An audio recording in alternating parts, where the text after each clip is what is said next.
Praise the Lord.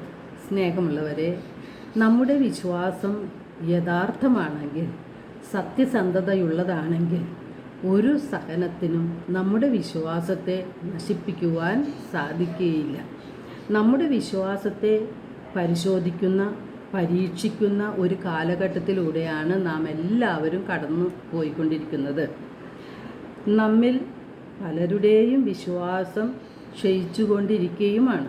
പള്ളിയിൽ പോകുന്നതും കൂദാശകളിൽ നിന്ന് അകന്നു നിൽക്കുന്നതും കുർബാനയിൽ നിന്നും അകന്നു പോകുന്നതും ഇപ്പോൾ അതൊരു സാധാരണ രീതിയായി മാറിക്കഴിഞ്ഞു.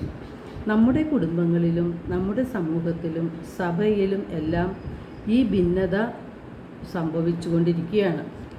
ഭിന്നിപ്പിക്കുക എന്ന ചിന്തയോടെ നമ്മുടെ നാശത്തെ ലക്ഷ്യം വെച്ചുകൊണ്ട് സാത്താൻ ചെയ്യുന്ന പ്രവർത്തികളാണ് ഇവയെന്ന് നാം തിരിച്ചറിയണം. നാം വിവേകത്തോടെ പ്രവർത്തിക്കുകയാണ് വേണ്ടത്. 1 പത്രോസ് 5:8 പറയുന്നുണ്ട്, നിങ്ങളുടെ ശത്രുവായ പിശാച് അലറുന്ന സിംഹത്തെ പോലെ ആരെ വിഴുങ്ങണം എന്ന് അന്വേഷിച്ചുകൊണ്ട് ചുറ്റി നടക്കുന്നു. വിശ്വാസത്തിൽ ഉറച്ചു നിന്നുകൊണ്ട് വേണം അവനെ എതിർക്കുവാൻ. അപ്പോൾ സാത്താൻ്റെ കെണിയിൽ നാം വീണു പോകരുത്. ദൈവത്തെ അനുഭവിച്ചറിഞ്ഞിട്ടുള്ളവർക്ക് ദൈവത്തിൽ നിന്നും, ദൈവവചനത്തിൽ നിന്നും, കൂദാശകളിൽ നിന്നും അകന്ന് ജീവിക്കുവാൻ സാധിക്കുകയില്ല. എബ്രായർ 3:12 ജീവിക്കുന്ന ദൈവത്തിൽ നിന്നും നിങ്ങൾ ആരും വിശ്വാസരഹിതമായ ദുഷ്ടഹൃദയം മൂലം അകന്നു പോകാതിരിക്കാൻ ശ്രദ്ധിക്കുവിൻ എന്ന് വിശുദ്ധ പൗലോസ് ശ്ലീഹ നമ്മെ ഓർമ്മിപ്പിക്കുന്നുണ്ട്. 1 പത്രോസ് 2:24 നമ്മുടെ പാപങ്ങൾ സ്വന്തം ശരീരത്തിൽ വഹിച്ചുകൊണ്ട് അവൻ, അതായത് യേശു, കുരിശിലേറി. അത് നാം പാപത്തിൽ മരിച്ച് നീതിക്ക് ആയി ജീവിക്കുന്നതിന് വേണ്ടിയാണ്.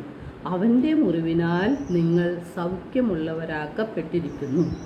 നാം നമ്മുടെ സ്വന്തമല്ല, യേശുവിൻ്റെ തിരുരക്തത്താൽ വിലയ്ക്ക് വാങ്ങപ്പെട്ടവരാണ്.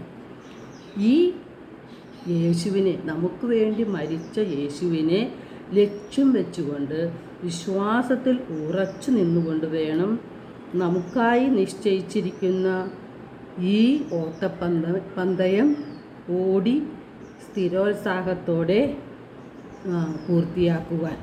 വിശ്വാസമില്ലാതെ ദൈവത്തെ പ്രസാദിപ്പിക്കുവാനും സാധിക്കുകയില്ല. ഇതിനായി ദൈവം നമ്മെ ഓരോരുത്തരെയും സമൃദ്ധമായി അനുഗ്രഹിക്കട്ടെ.